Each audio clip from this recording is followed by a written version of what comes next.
Alors bonjour à tous et à toutes pour notre premier webinaire de la rentrée. C'est la reprise après la pause estivale. Donc on est ravis de vous retrouver. N'hésitez pas, hein, si vous voulez nous dire un petit coucou dans le chat, vous serez visible. Alors pour aujourd'hui, le webinaire qu'on va vous présenter avec Sandrine Gréard, c'est le rôle des oméga 3 dans la prise en charge nutritionnelle des MICI. Donc ce sera moi qui serai là pour la partie animation. Donc j'essaierai de vous répondre au fur et à mesure dans le chat si jamais il y a des questions. Mais sachez qu'il y aura un temps de questions-réponses à la fin du webinaire. Donc on relira les questions posées soit dans le chat ou vous pourrez prendre la parole directement et poser votre question. Pour un petit rappel concernant Norsan, donc on est spécialiste en oméga 3 de Norvège. Ce sont des oméga 3 qui sont 100% naturels, donc c'est-à-dire qu'il n'y a pas de processus de concentration chimique et qui sont naturellement hautement dosés en EPA et en DHA.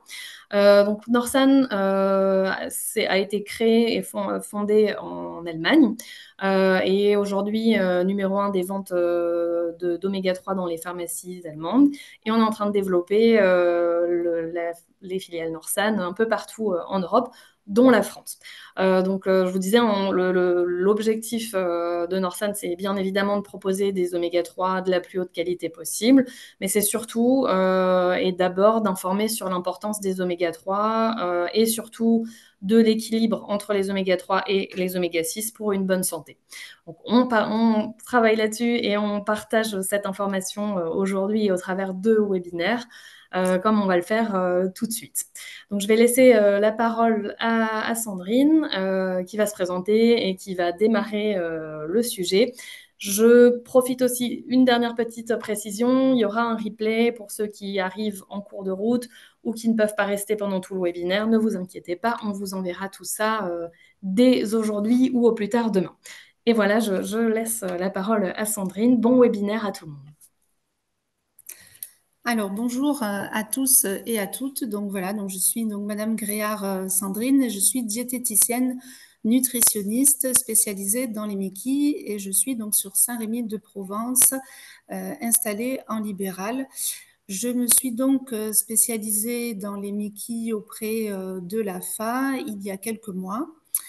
Donc aujourd'hui, j'ai voulu vous parler donc des oméga 3, des bénéfices des oméga 3 sur ces deux pathologies-là, donc des MICI, donc de la maladie de Crohn et de la RCH, qui sont en très forte croissance, malheureusement. Il faut savoir donc que la maladie de Crohn et la rectocolite hémorragique, ce sont deux maladies qui sont en très grosse évolution. On retrouve aujourd'hui plus de 20 millions de cas de patients dans le monde. On a plus de 3 millions de cas en Europe, 250 000 de cas de patients en France et plus de 8 000 nouveaux cas chaque année en France. Ce sont deux pathologies qui ne guérissent pas et qui sont en forte augmentation en Europe et en Amérique du Nord. Ce qu'on remarque, c'est que ce sont deux pathologies, qui commencent de plus en plus tôt chez les adolescents et les adultes.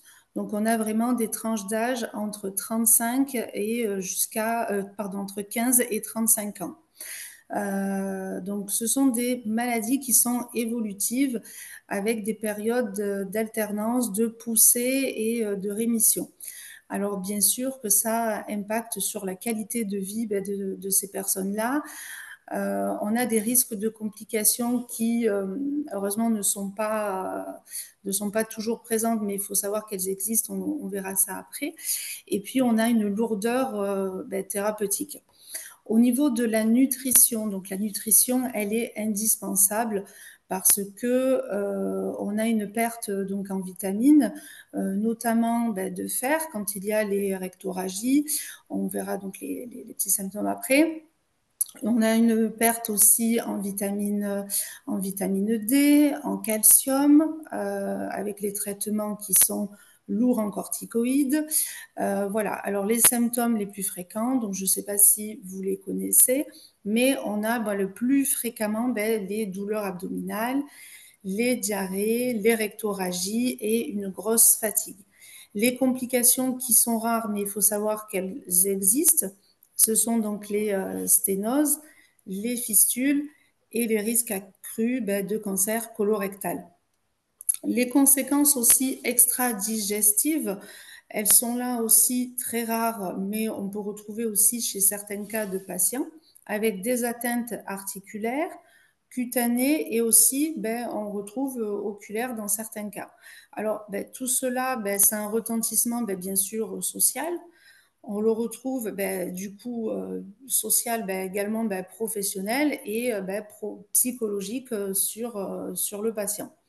La prise en charge, aujourd'hui, on va dire médicale, elle est aussi très lourde puisque le traitement reste corticoïde, immunosuppresseur et biothérapie. Donc, au niveau de la nutrition, donc, je disais, donc, ça va être un apport déjà donc, de vitamines. Et puis, il y a donc la période de crise et de rémission. En période de crise, on va enlever donc tout ce qui est fibres et après, on va pouvoir reprendre une alimentation équilibrée, mais plutôt anti-inflammatoire. Alors, la physiopathologie des Mickey.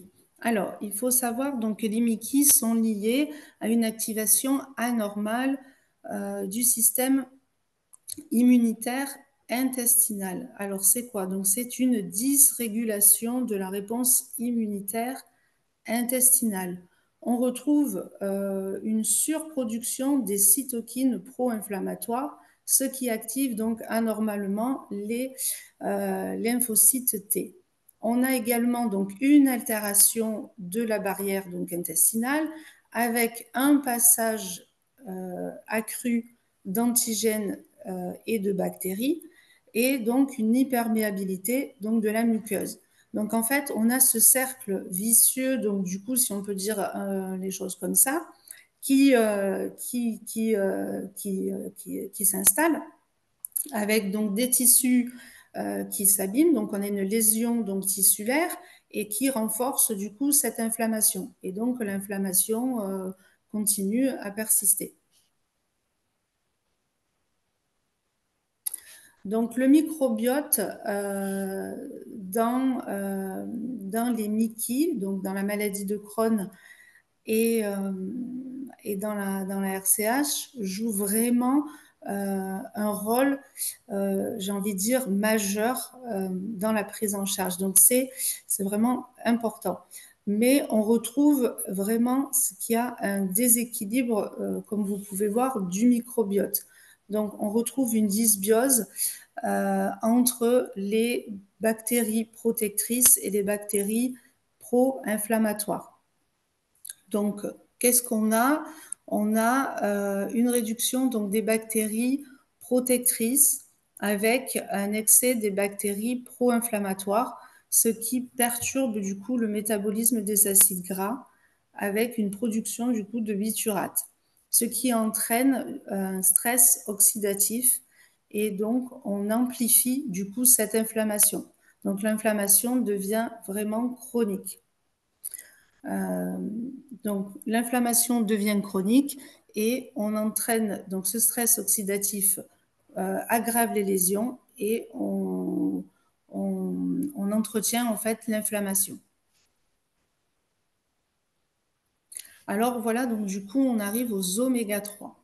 Les oméga 3, donc je pense que du coup vous connaissez ce qu'est les oméga 3. Donc les oméga 3, ce sont donc des acides gras essentiels que le corps ne peut donc synthétiser et donc l'apport alimentaire reste indispensable.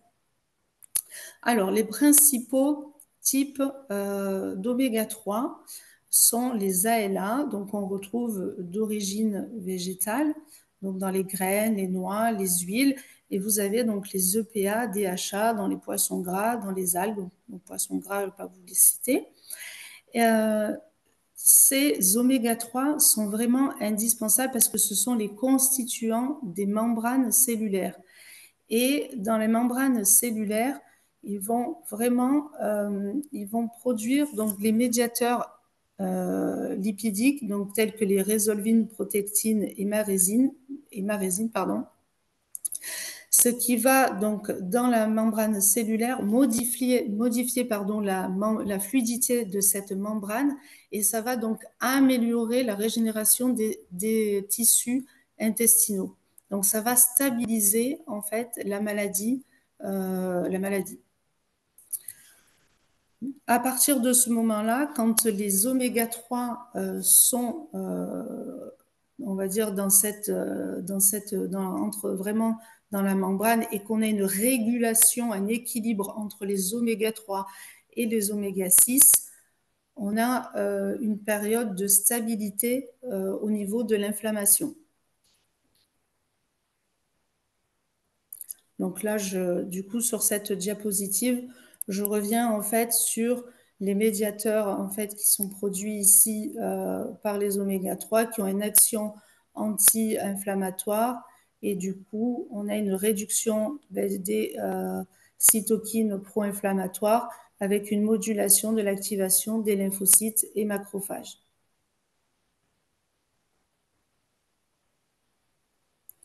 Alors du coup, j'ai voulu aussi vous présenter, donc vous allez voir à travers plusieurs études.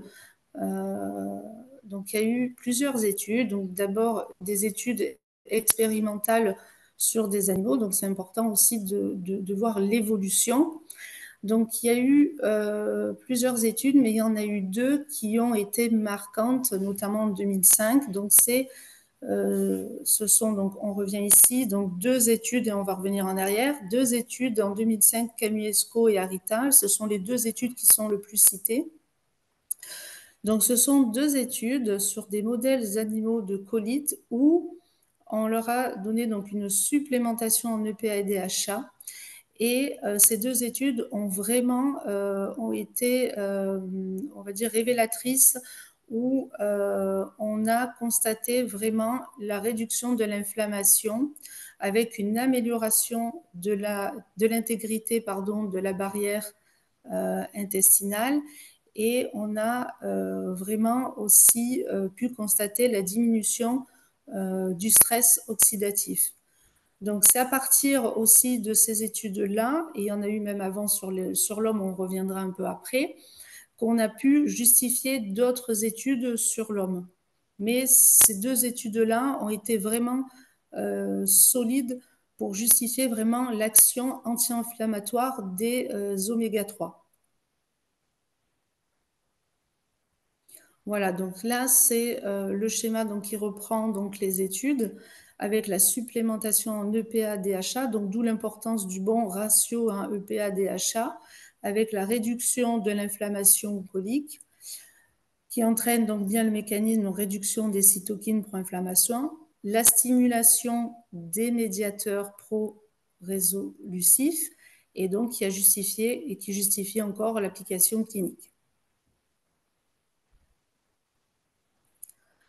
Voilà, donc là, on revient en arrière. J'ai voulu revenir un petit peu en arrière sur une étude, parce que l'étude de Belluzzi, alors Belluzzi, c'est une des études qui a le plus marqué, donc qui a fait le plus parler en fait, mais qui a été la plus révélatrice en fait sur l'action des oméga 3 en période de rémission sur la maladie de Crohn.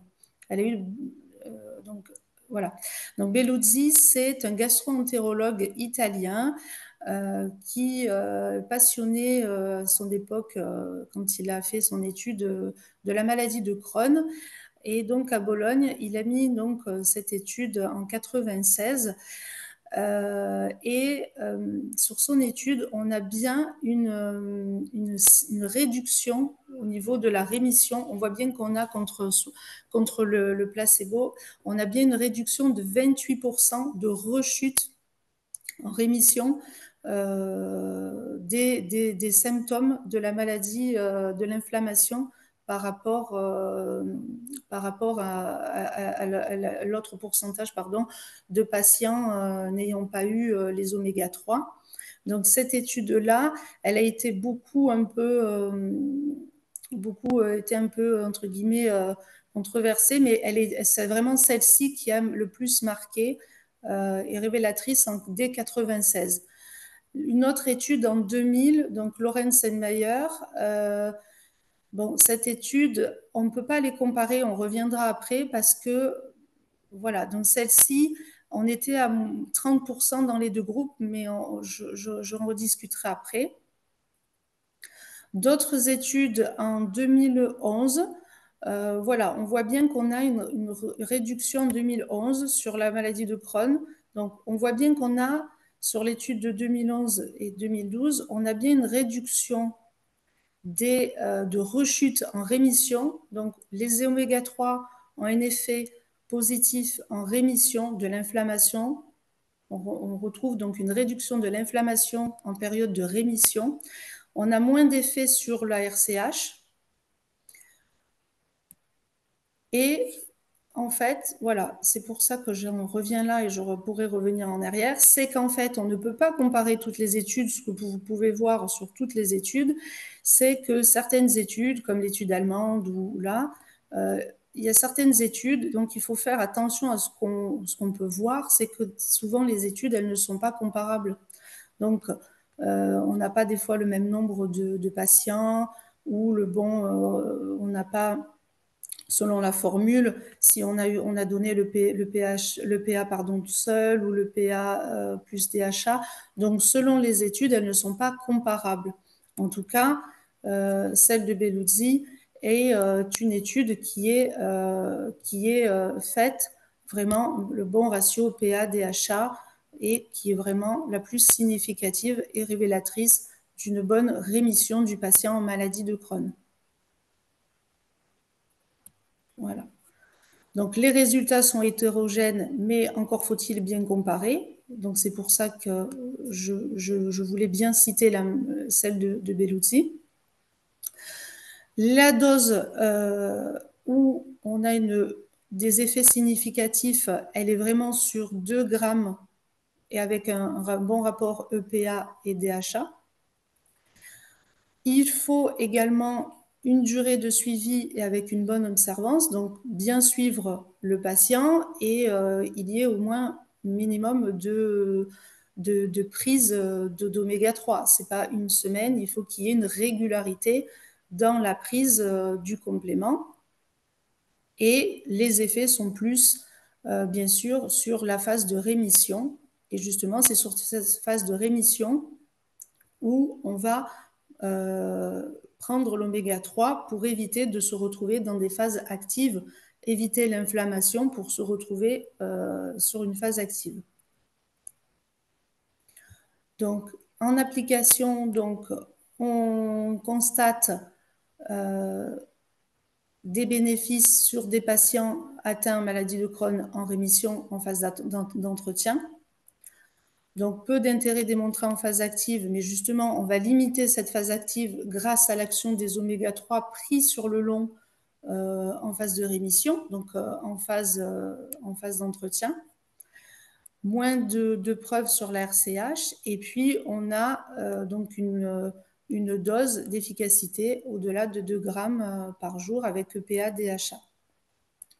Peu d'effets secondaires reconnus, donc voilà, effets secondaires digestifs mineurs, il n'y a pas d'effet, voilà. Et on a juste reconnu sur les personnes prenant des anticoagulants. Effets secondaires donc mineurs, ça c'est ce que je viens de vous dire. Rares sont les augmentations d'hémorragie, mais ça c'est encore, j'ai envie de dire, très rare sous anticoagulants. J'ai jamais eu de retour à ce sujet-là. Et généralement, les oméga 3 sont bien tolérés par les patients en maladie de Crohn et RCH. Alors, je voulais aussi vous présenter, du coup, pour appuyer aussi la démonstration de la bonne tolérance, du coup, d'oméga 3, deux cas cliniques. Alors, un patient Crohn en traitement immunosuppresseur qui, donc, on a introduit une supplémentation en oméga 3 et en observation, donc amélioration, symptômes digestifs et plus son bilan de SRP. Alors du coup, donc le patient, donc c'est donc une maladie de Crohn diagnostiquée donc depuis plusieurs années, donc qui est donc en phase active légère à modérée. Son traitement, donc il a simplement donc des immunosuppresseurs. Donc ces symptômes en début de suivi sont des douleurs abdominales régulières. Il avait donc des diarrhées, fatigue importante et des marqueurs CRP élevés. En intervention, donc, on a introduit une supplémentation en oméga 3, EPA et DHA, avec une dose thérapeutique qui était supérieure à 2 grammes donc, par jour. L'objectif, donc, c'était de réduire son inflammation et de maintenir sa rémission en complément de son traitement classique. Alors, l'amélioration, on l'a eu donc on a eu une diminution progressive de ces douleurs et on a eu une réduction donc des diarrhées. Donc pour ce patient-là, on a pu donc pour lui lui apporter une meilleure qualité donc du coup de vie. Et puis, ce qui est aussi très important au niveau de sa biologie, c'est que sa CRP est en nette baisse. Donc, ce qui correspond bien sûr à une baisse du coup de l'inflammation. Et on a aussi une stabilité d'autres marqueurs. Donc du coup, nous, qu'est-ce qu'on a constaté par rapport à ce patient-là? C'est que l'effet anti-inflammatoire complémentaire des oméga 3 dans la maladie de Crohn est tout à fait positive et que du coup, ça a tout à fait son importance dans la phase de maintenance et surtout dans la phase de rémission.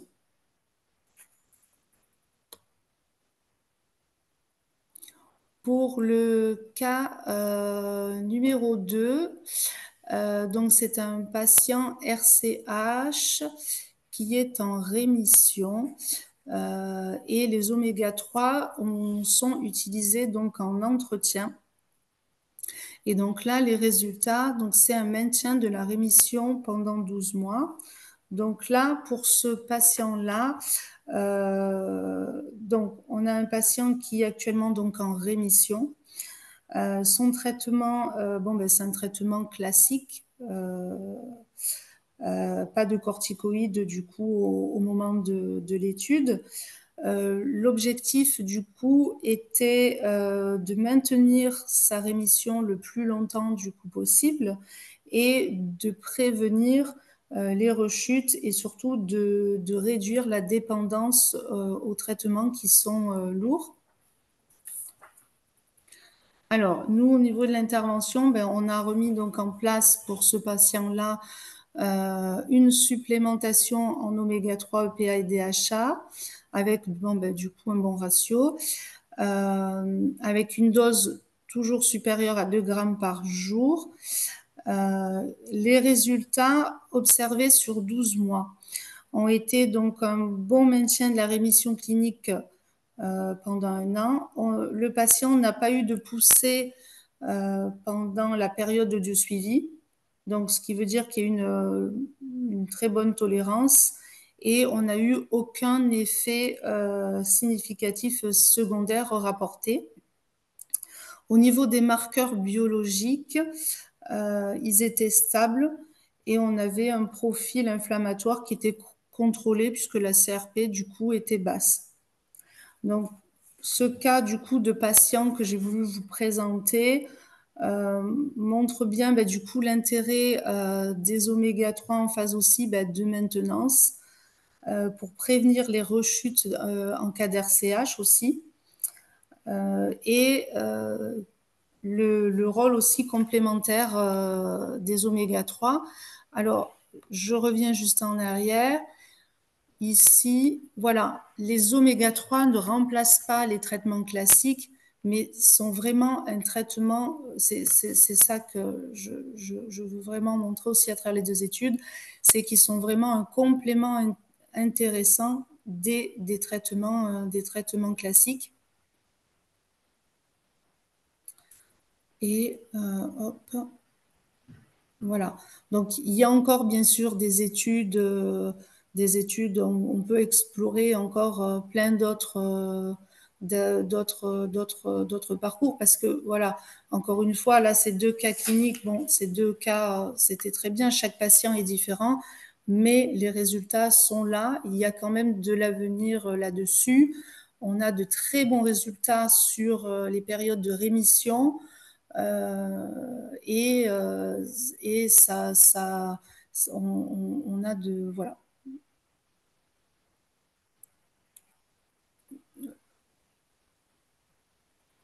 Je sais, oui. Alors, pardon. Alors excusez-moi, ça, mais j'ai coupé. Je voulais, voilà, excusez-moi, du coup, ça a coupé, j'ai la diapo qui est partie. Donc, voilà, pour conclure, je voulais, voilà, la diapo est là, excusez-moi. En conclusion, les oméga 3, voilà ce que je voulais dire, ne sont pas un substitut au traitement validé, mais qu'on a un intérêt à les intégrer dans la stratégie thérapeutique.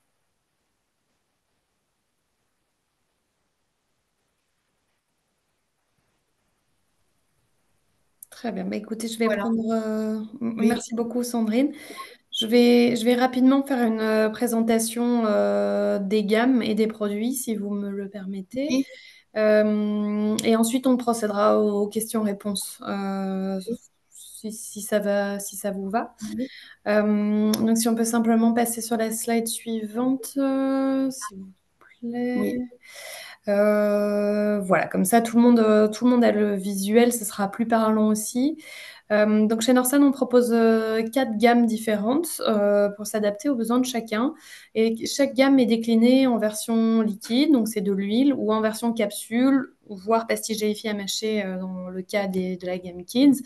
Donc vous pourrez présenter, alors je pense que parmi vous, hein, il y en a qui connaissent bien parce qu'ils recommandent déjà, mais pour ceux qui ne nous connaîtraient pas, on a donc une gamme totale qui est à base de petits poissons gras, donc ce sont des sardines, maquereaux, harengs. C'est une huile de poisson qui est 100% naturelle, donc comme je le disais, il n'y a pas de procédé de concentration chimique. Et c'est une gamme qui est plus fortement dosée en EPA. Donc pour ça, on va la recommander plutôt en prévention, dans le maintien et la lutte contre l'inflammation. Ça va toucher de nombreux cas de figure, évidemment, et pour les sportifs aussi. Donc pour plus spécifiquement le produit, la version liquide, vous avez aussi de l'huile d'olive biologique vierge extra dans le produit et de l'arôme naturel de citron. Alors l'huile d'olive, on la rajoute en fait parce qu'elle est riche en polyphénol et que ça va agir comme antioxydant dans le produit.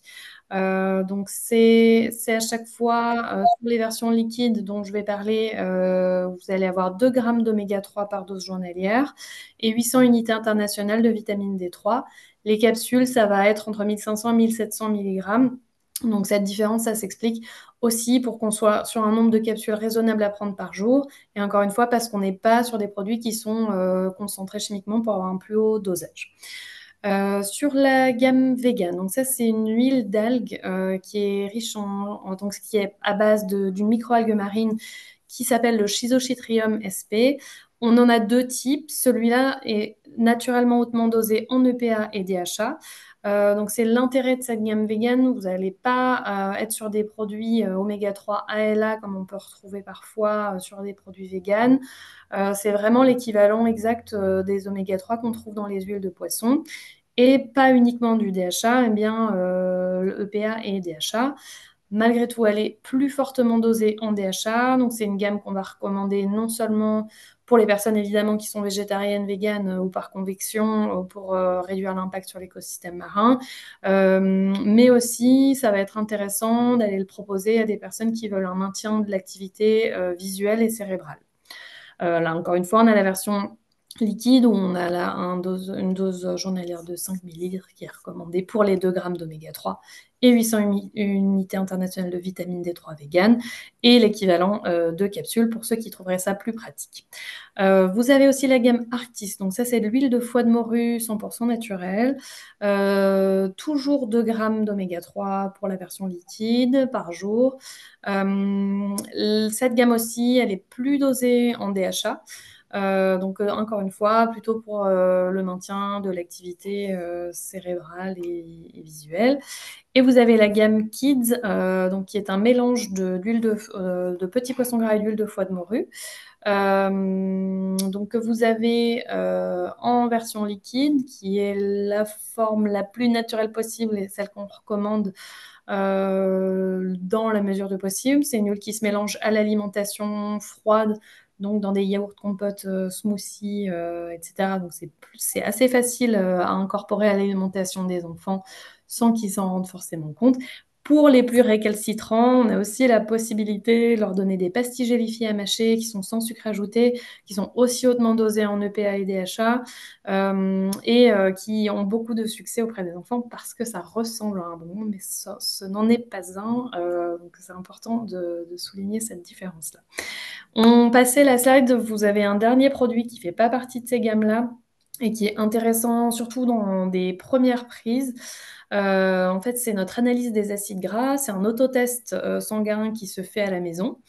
Donc, c'est simplement avec une petite aiguille qu'on va pouvoir déposer une goutte de sang sur la carte de prélèvement. C'est notre laboratoire partenaire qui s'appelle Omega Metrix qui propose cette analyse-là de 26 acides gras différents. Ce qui va surtout nous intéresser dans cette analyse-là, va être l'index oméga 3, évidemment, qui, on le rappelle, idéalement devrait être au-dessus de 8% et qui souvent, en moyenne en Europe, est entre 4 et 8%, entre 4 et 6, pardon, et l'index oméga 3, oméga 6, 3. Là aussi, le ratio idéal oméga 6, oméga 3 devrait être de 1 pour 1 ou 6 pour 1, et on est en moyenne de la population européenne à 15 oméga 6 pour 1 oméga 3, et ça peut monter jusqu'à 25 sur les populations plus jeunes ou plus exposées au fast-food.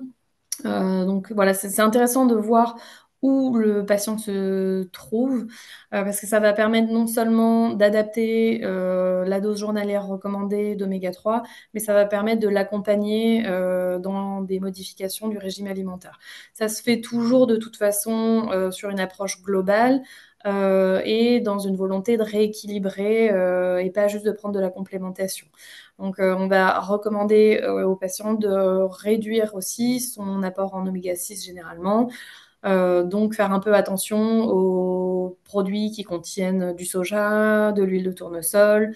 Attention à la qualité, si la viande qui est consommée, attention à la qualité également. Se tourner plutôt sur des régimes bleus, enfin des sources bleu blanc cœur, ce genre de choses. Donc voilà un peu pour la présentation de l'analyse des acides gras. Généralement, voilà, il y a en grand élément important, intéressant dans cette analyse, on va aussi avoir les graisses trans. Et ça, généralement, en France, le résultat est plutôt correct. Parce qu'on on fait quand même beaucoup de plats à la maison, et puis on a une sensibilisation qui a déjà été faite sur ce sujet-là. Donc voilà, si on peut passer, je peux vous parler encore rapidement aussi des certifications. Alors il y a énormément de choses à dire, hein. C'est vrai pour ceux qui voudraient une formation produit plus complète ou plus d'informations sur Norsan, on peut y consacrer 1 heure entière. Là, j'essaye juste de vous faire un condensé pour qu'ensuite on puisse passer aux questions-réponses. Simplement l'importance des certifications aussi. Notamment, donc on a IFOS et Friend of the Sea. Alors IFOS, ça va être sur la qualité des huiles de poisson qui sont proposées. Donc on a la note maximale sur les 5 critères d'évaluation IFOS. Et Friends of the Sea, c'est pour assurer une pêche durable. Alors ça, c'est un élément qui est important dans le choix de la complémentation aussi. Nous, on est sur de la pêche sauvage parce que, évidemment, l'élevage, on va avoir des poissons qui sont trop pauvres en oméga 3, vu qu'ils ont une alimentation terrestre et non marine. Et pour tout le problème écologique aussi que ça pose. Et ensuite, le côté durable, donc, ce sont des zones où il y a un taux de renouvellement de l'espèce qui est suffisant.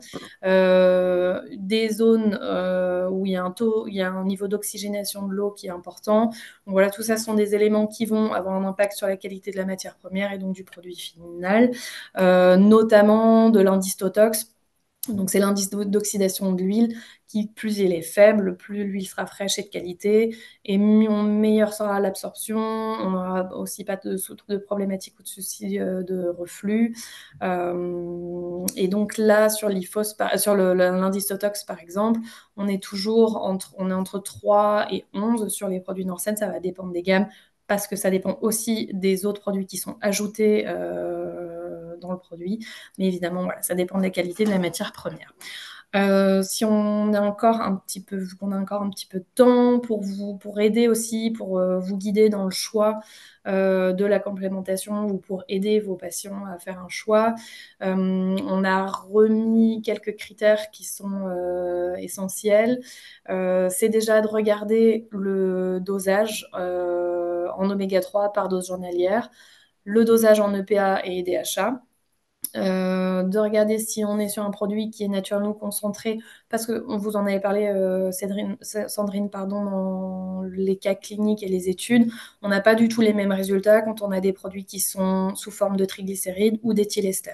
Donc des produits 100% naturels, ça va être du triglycéride et non, pas non plus du triglycéride réestérifié.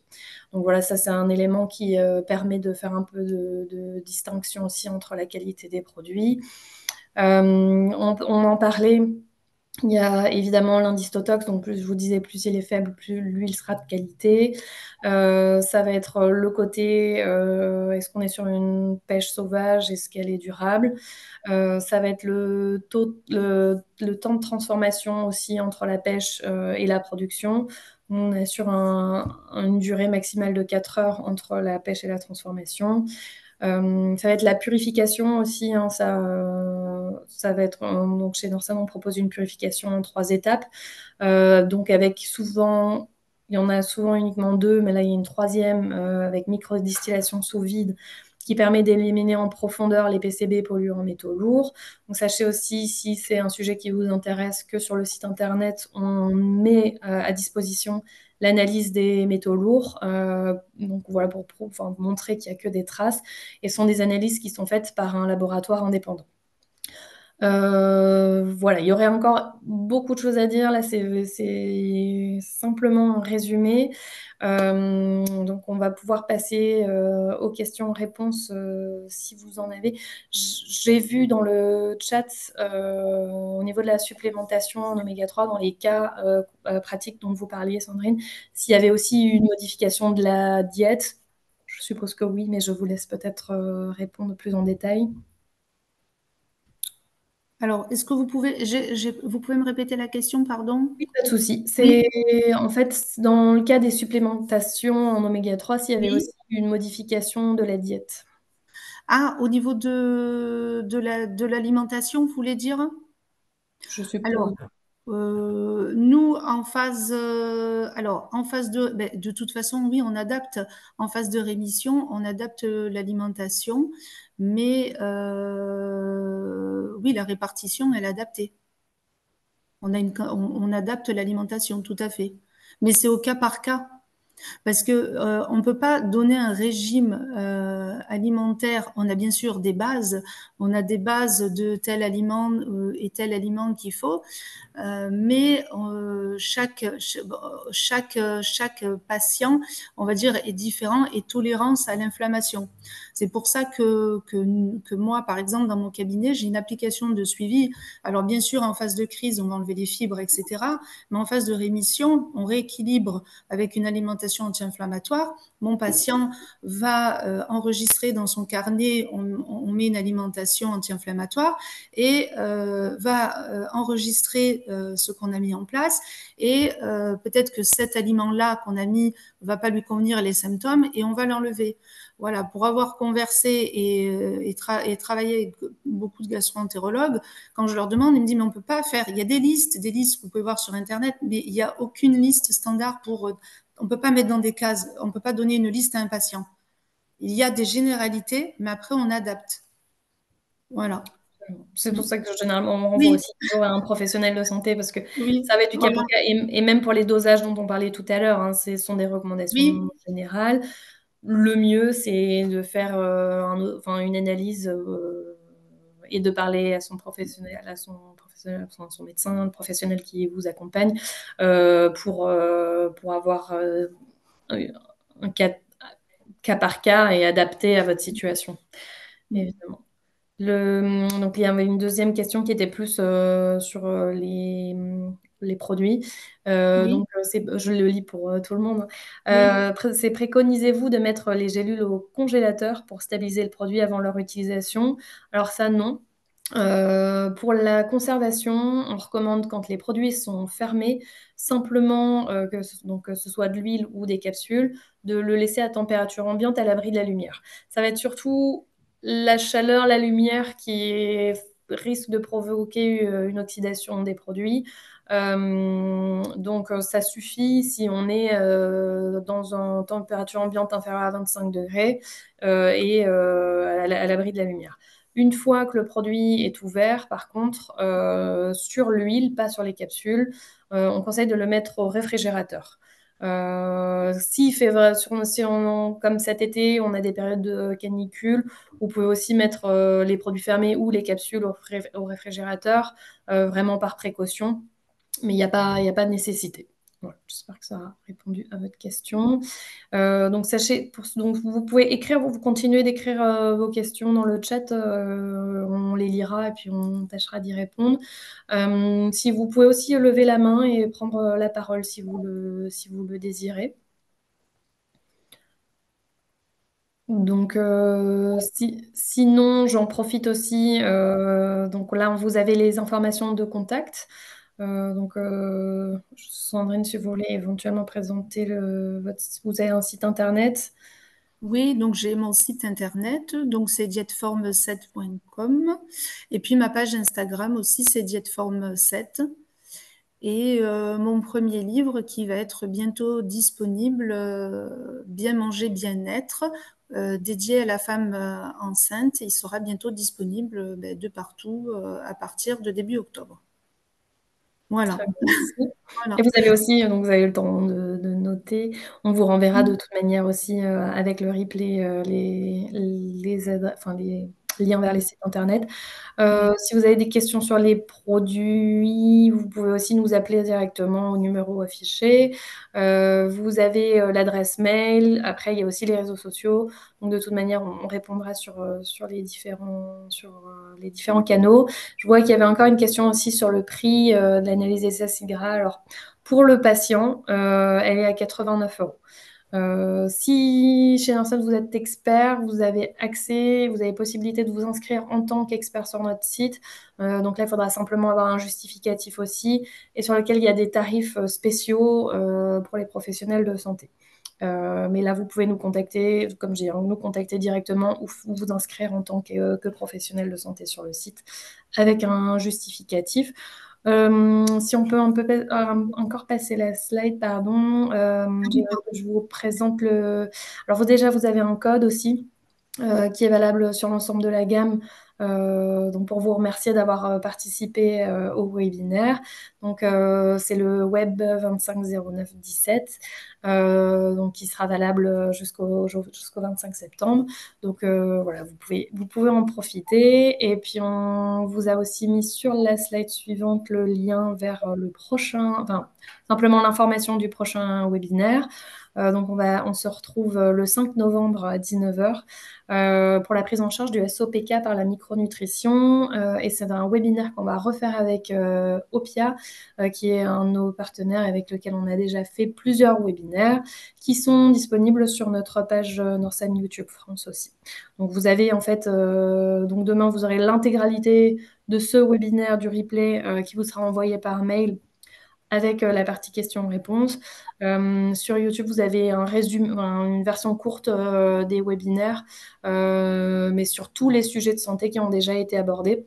Donc, il commence à y en avoir beaucoup. Donc, vous devriez trouver votre bonheur si vous avez des sujets particuliers. Et puis sinon, comme je vous le disais, n'hésitez pas à contacter Sandrine directement ou à nous contacter, nous, si vous avez des questions qui vous reviennent par la suite. En tout cas, je vous dis merci, un grand merci à Sandrine pour la présentation, d'avoir pris le temps de nous présenter les études et les cas concrets.